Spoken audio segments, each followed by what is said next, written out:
I'm United States Senator Lamar Alexander. This is the season for high school graduations, and more than 2 million of those graduating are going to college. Both Republicans and Democrats agree that college is the surest ticket to a middle class, and we want to help by making it simpler and smarter to get a student loan. That's why the Republican House of Representatives has passed, and President Obama and Senate Republicans agree on the same idea: a permanent solution to all student loan interest rates before some automatically rise on July 1st.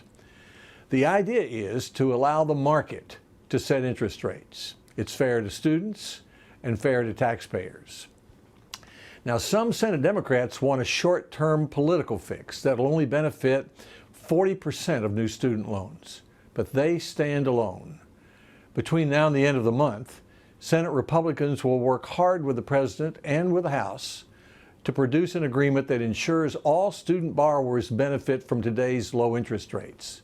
That would mean that 100% of all new student loans made this year would have a rate below 5%. We may be in agreement on student loans, but we have a major disagreement about who should be in charge of our 100,000 public schools that educate 50 million American children. To put it simply, Democrats want a national school board, Republicans favor local control.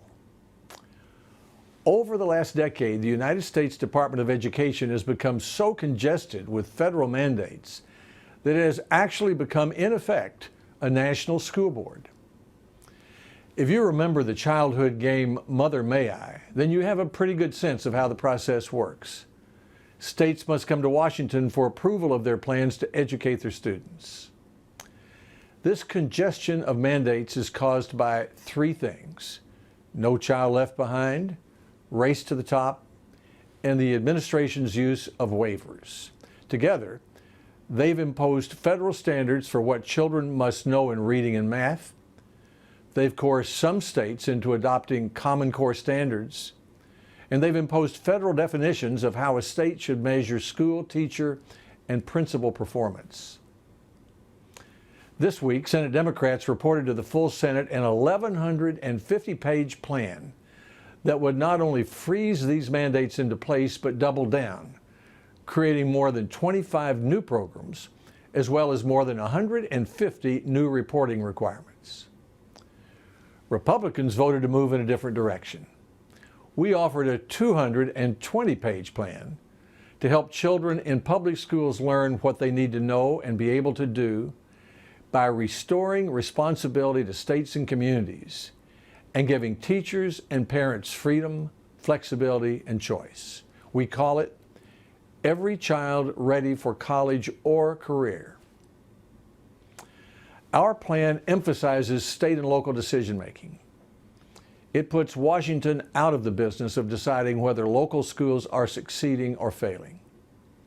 It rejects federal mandates that create a national school board and prohibits the education secretary from prescribing standards or accountability systems for states. It continues the requirement that states have high standards and quality tests, but doesn't prescribe those standards. Our proposal makes it easier for states to offer low-income parents more choice in finding the right public school for their child. And it gives teachers and principals more freedom by encouraging the expansion and replication of successful charter schools. It encourages states to create teacher and principal evaluation programs free of federal mandates and offers states flexibility in spending federal education dollars while cutting waste. This is not a proposal just for Republicans. We believe this proposal represents the views and will attract the support of governors leading the charge for education reform, teachers who value the freedom to teach, parents who want more choices for their children, and state legislators who are working for better schools. The Democratic proposal establishes a national school board. What such a proposal really says is they don't trust parents, and they don't trust classroom teachers, and they don't trust states to care about and help educate their children. And they want someone in Washington to do it for them. We completely reject that. Our proposal places responsibility for helping our children learn squarely where it ought to be on states and communities, and it does that by giving teachers and parents more freedom, more flexibility, and more choice.